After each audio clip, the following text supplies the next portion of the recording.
Good afternoon. I am Valerie R. Austin and the author of the Student's Comprehensive Guide for College and Other Life Lessons.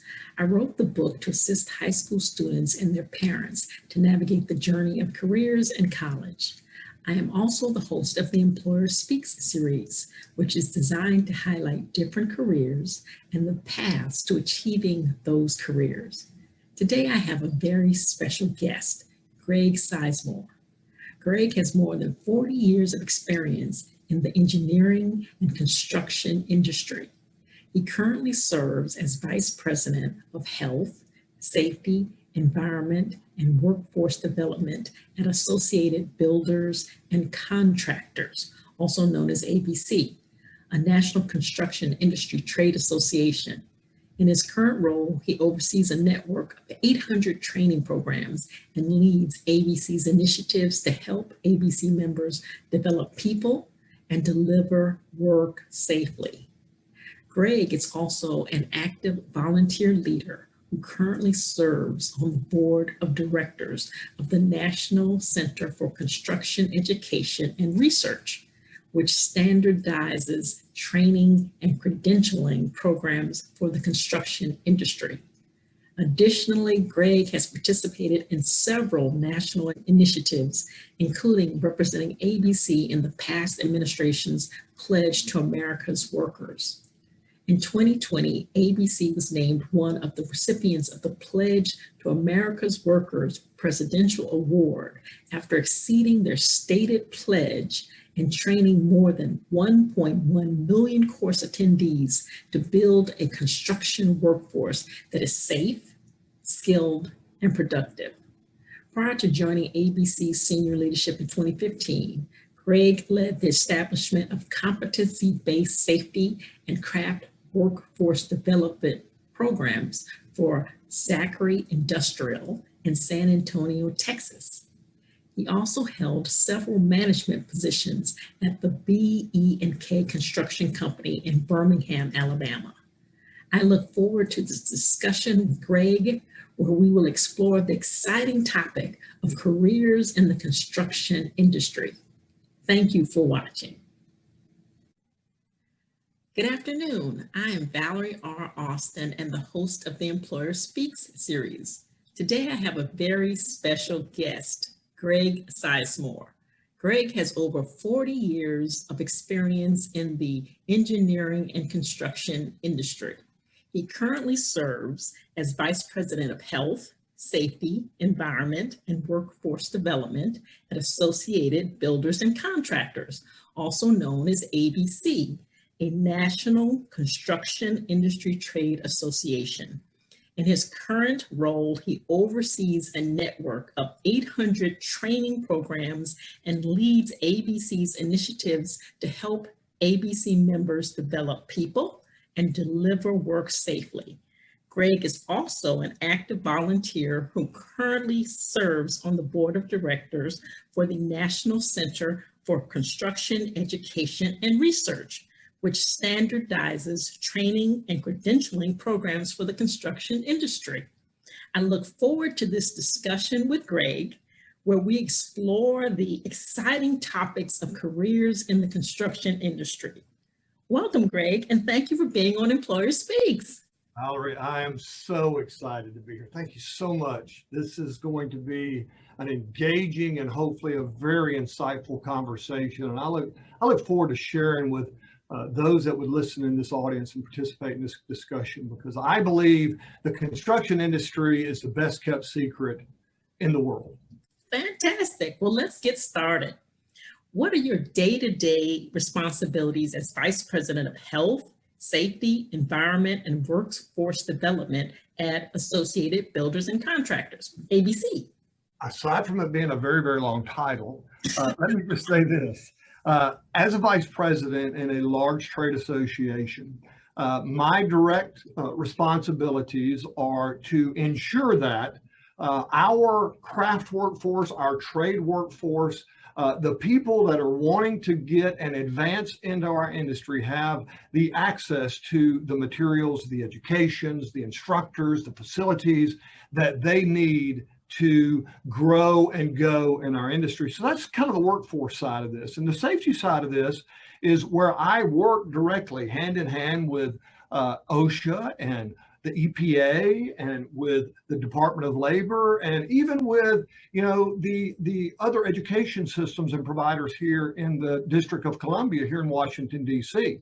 So on a day-to-day basis, before the pandemic, let me be real clear about that, there was a lot of engagement that would occur where we are giving advice and being sought for on advice on certain topics, whether they be about education or whether they be about safety. So well, let me ask you this. With that being said, briefly explain ABC's role as a National Construction Industry Trade Association. What do they do?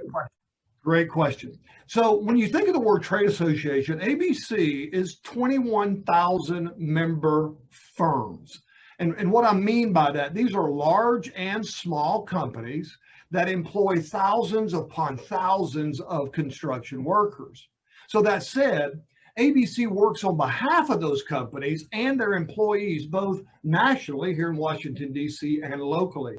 And to accomplish this, we do many things that are our priorities. For example, we promote merit shop, meaning promoting an industry that allows anyone from any walk of life to, or any background to achieve the American dream based on their individual merit or ability. We believe in working for an employer or an employee's behalf to promote free enterprise, the opportunity to pursue and bid on work that will help people grow, regardless of your labor affiliation or any kind of exclusionary practice. And then so what I'm hearing from that is, in terms of inclusion, we're talking African American, Native American, Asian American, Hispanic American, LGBTQ, we're talking parolees from prison.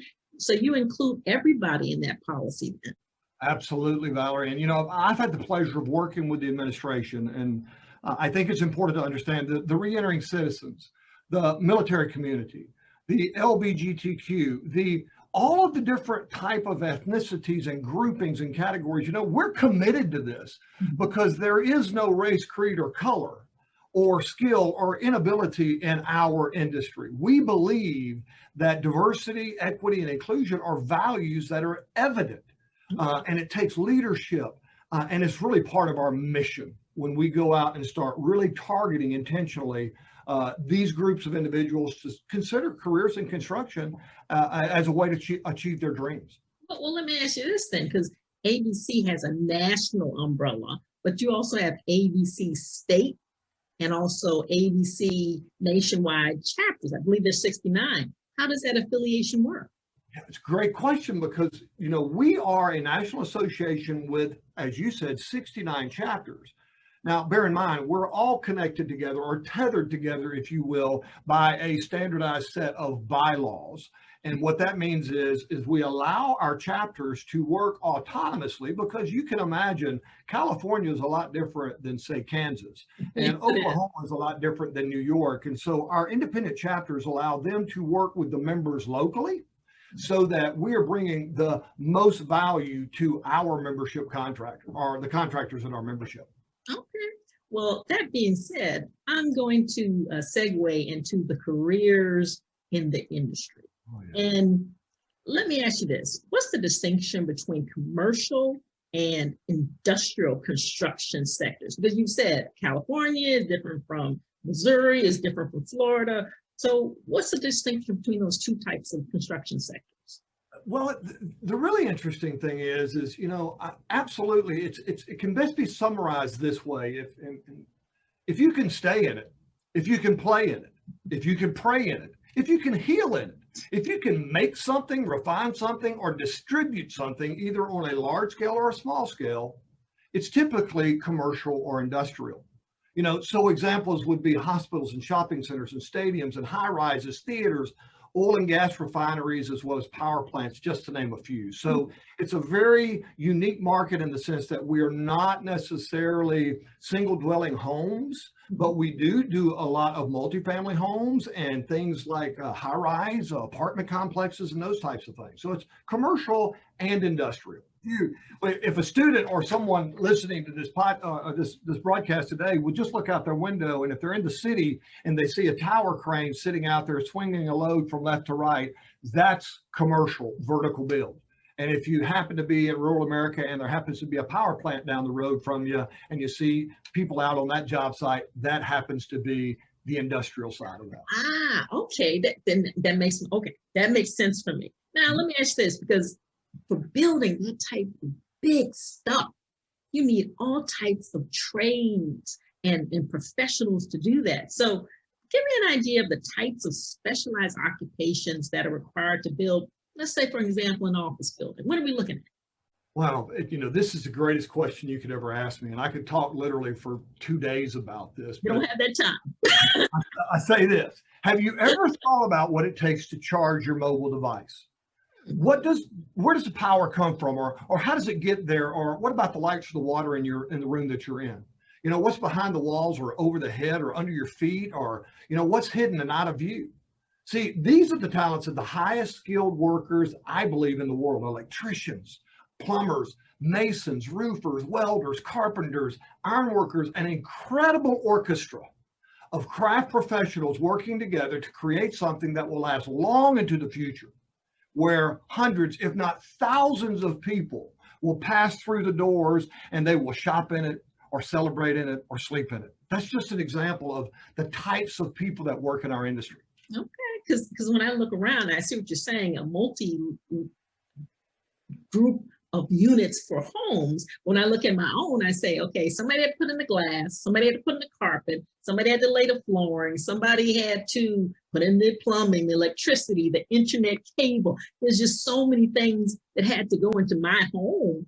I can't imagine on a scale for a big 100-story building. It must And that's why I call it an orchestra. It's very well orchestrated and conducted. A lot of collaboration and teamwork required. Okay, so let's bring it down a notch. What level of entry level requirements for young adults need to enter the construction industry? What type of skills do they need? What type of education? What are we looking at for just an entry level person? Great question. And so think about it this way. Construction workers are problem solvers. And what they do is they take the very complex and they break it down into individual tasks that when they are properly assembled, they perform as designed. In other words, the lights work, the water comes on, the toilet flushes, whatever it may be. And so they have to have an innate ability to look at and identify and evaluate what would work, but also what works best, and perform in the most specific way. And so when you talk about entry-level skills for an individual coming or considering a career in our industry, I say the basic skills, the fundamental skills that you are required to get by graduating high school or obtaining your GED, that's a very incredible catalyst for you to be successful in this industry. Think, for example, you have to have a mastery of mathematics because you're making very, complex mathematical calculations. And, sometimes you're having to look at things and think about it from not only in reading and interpreting a drawing or a schematic in order to make something. So reading and writing and understanding mathematical calculations are the principles,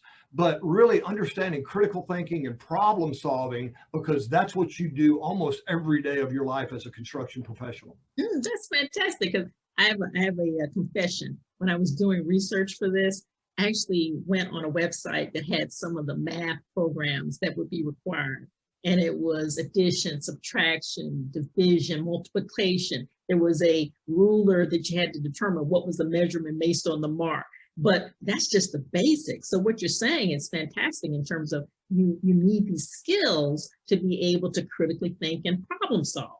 Now, do the math skills specifically change with the type of occupation when I'm talking about is a carpenter versus a bricklayer, algebra versus, just regular old math? No, and I say that because what happens is they only get more complex specific to the trade that you do. And so when you begin to think about a carpenter, when you are doing rough carpentry or framing, let's just use an example that most people would be able to relate to, framing a house out, that's one type of calculation that we think of as big calculations. But when you're hanging the cabinets and putting in crown molding and the really ornate stuff around a stairwell, for example, then that's a totally different set of more precise calculations. So I say you come in with the basics, and as you build your skill level year over year over year, you get the skills and you acquire additional mathematical skills in order to be more complex in certain areas or make other decisions about certain ways things fit together. Okay, so it's almost a developmental type of thing. Now, right now, even with before COVID, even before COVID, and even with COVID, it's worse. I have some statistics from the Federal Reserve economic data about unemployment rates, and this is for high schoolers and those in college. Those 16 to 19 years old had an unemployment rate of 14.2%, and those 20 to 24 years old had an unemployment rate of 10% in February 2021, which is pretty outstanding because the unemployment rate was actually 6% nationwide. What are the typical employment statistics and pay scales that young people can expect in the trade professions? Okay, so everybody that's listening, get a pencil. This is what you Uh-oh.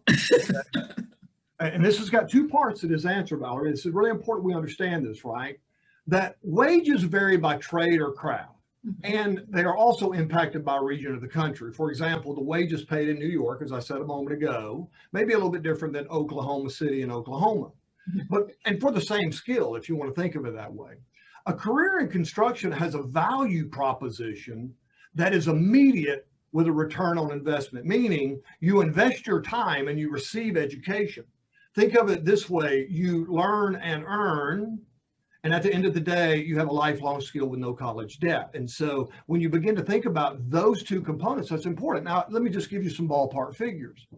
When you begin to think about just a typical construction trades worker, the median hourly rate for those individuals is $22.79. And that is directly from the BLS, Bureau of Labor Statistics, Occupational Employment Statistics data point in May of 2020.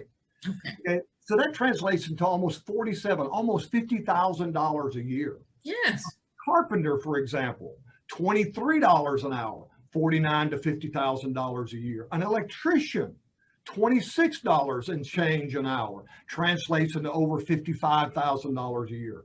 And again, roofers is another one where you're making $45,000 a year. So again, these are wages that individuals can actually live and sustain a quality of life that is unequaled by any other opportunity, particularly coming in on the ground floor.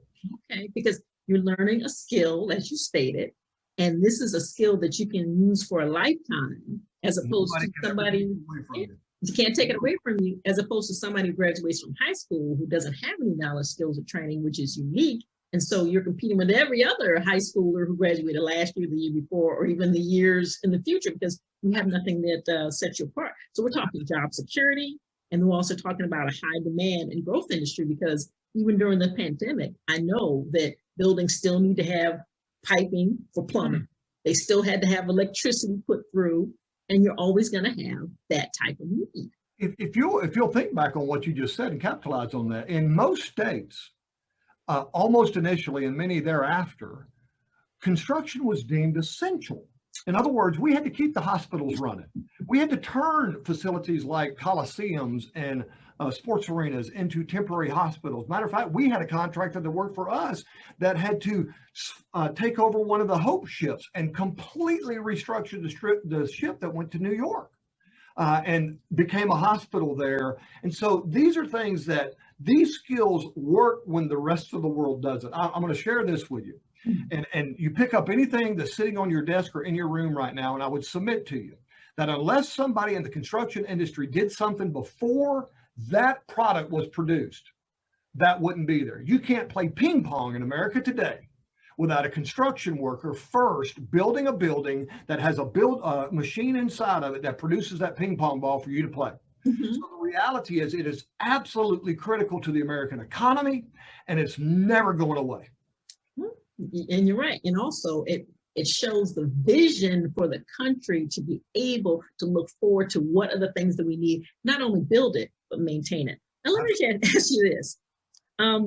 According to McKinsey.com article, nationwide, almost 40% of American employers say they cannot find people with the skills they need, even for entry-level jobs. And that's basically a skills gap.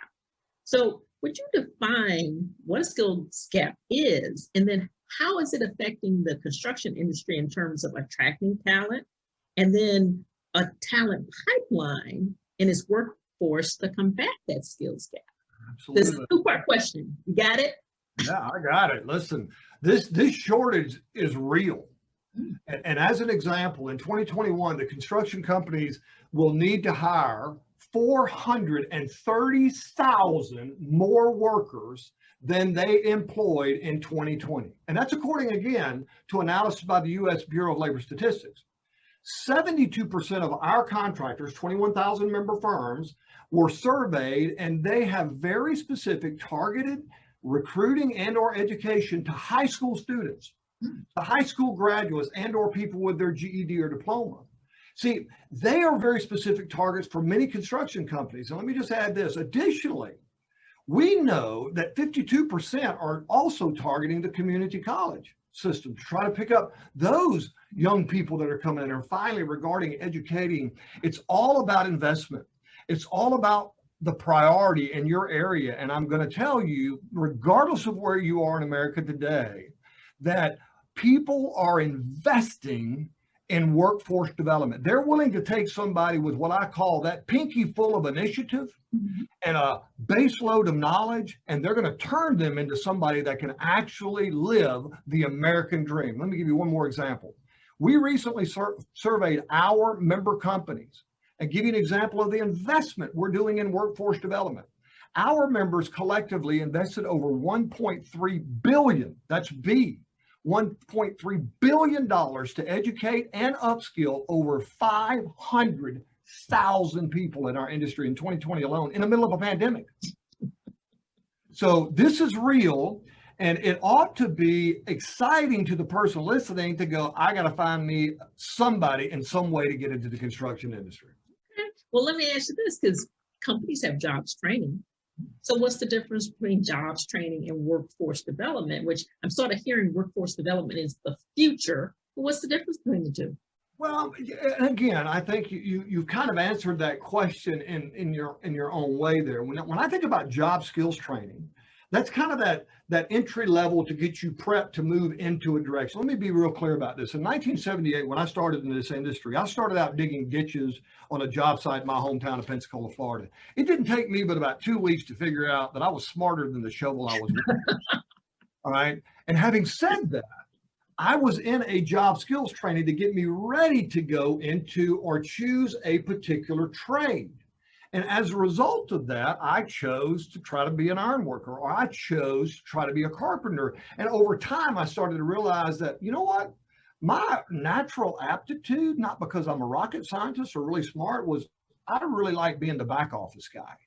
And so I chose to go up after I worked in the trades for many, many years to go into the accounting and the payroll and the finance and eventually work myself up to a leadership role. So when you think about job skills training, that is the readiness.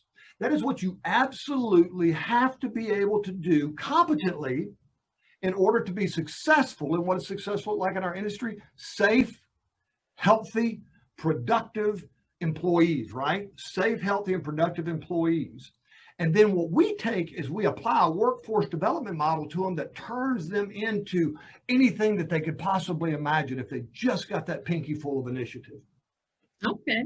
And so the workforce development is the jobs training is the readiness. The workforce development is actually the career growth, the leadership development, the job placement, everything that goes into making that employee happy, safe, and professional.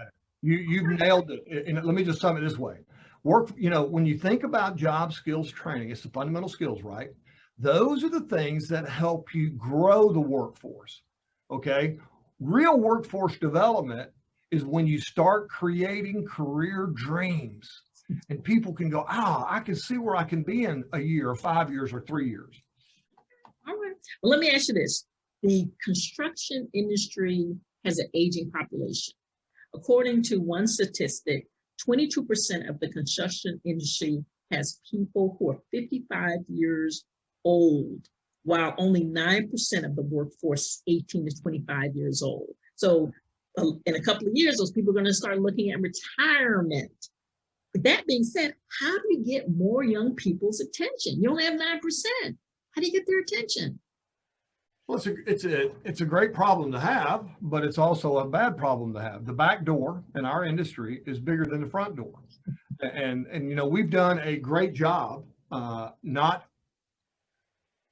speaking poorly about higher education or the opportunities that afford people going to the university, but for somehow in America today, we've defined success for a high school student is that four-year institution out there. You've got to go to college in order to be deemed, my air quotes, successful. And I'm here to shatter that decades-old narrative that no, success can be achieved by walking directly into the industry. Success can be right there on the tip of anybody's tongue or right at the end of their reach if they just try to pursue it. So again, we've got to turn this narrative around and start pointing students to the front side of construction as opposed to the back side. Listen, when I came into this industry, and again, I go back a long, many decades ago, but you know, career technical education was relegated to a pole barn out behind the football stadium, you know, and it's not shop class in high school.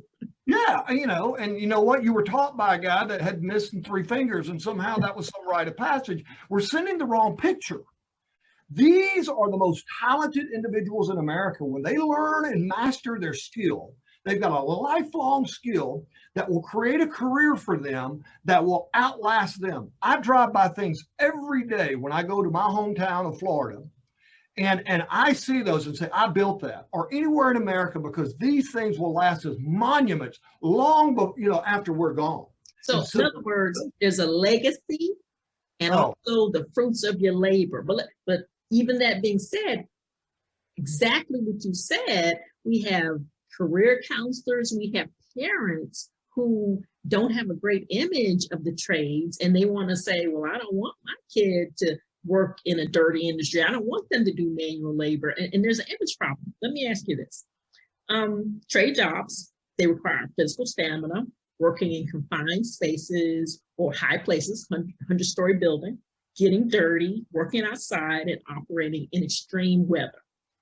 What questions do job seekers need to ask themselves to determine their interests and their ability to succeed in a trade profession? What do they need to think about? Well, you described exactly what the image of most people have of our industry, but let me be clear. While the work may be challenging and the environment subject to changing conditions, this is an absolute. It's, you know, if you're going to build a building, you got to start outside before you can have a building. You but think? what you have to understand is the opportunities are endless. You've got to look at it from a different paradigm. And what does that opportunity look like?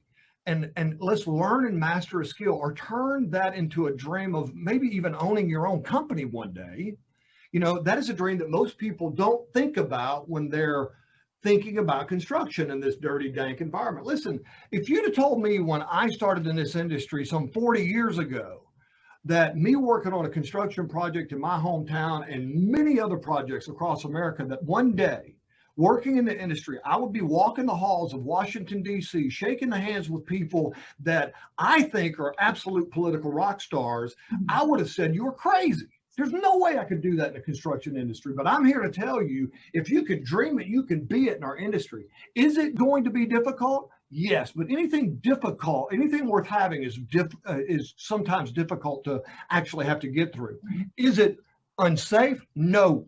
The safety protocols that are going in place in our industry, counter to what you may see on your local DIY channels, we put an extreme emphasis on employee safety and health. So the questions you need to ask yourself is, what do I want to do? What do I want to achieve? And then you align yourself and you communicate that dream and desire to an employer that's in the construction industry, and I guarantee you they'll find a fit for you. Okay. So what I'm hearing is you can get hands-on, You can get professional mentorship by going to someone, and then you can see some type of legacy or fruit of your labor where you've actually constructed something. Absolutely. And that whole process is just a matter of, if you're a high school student or college student, imagining where you want to be. And somewhere in construction, there's probably that path. Yeah, it's not a job, it's a career. It's a dream, it's an opportunity. That's what the construction industry is. All right. Well, let me ask you this. When I think about the COVID-19 pandemic, it has had an impact on our way of life for the past year. Mhm. How has it impacted the construction industry? And I'm talking in terms of the 6 feet physical distancing. We're talking about mask wearing, indoor ventilation, sanitation, virtual options for training. What are we talking about? How has COVID affected the construction industry?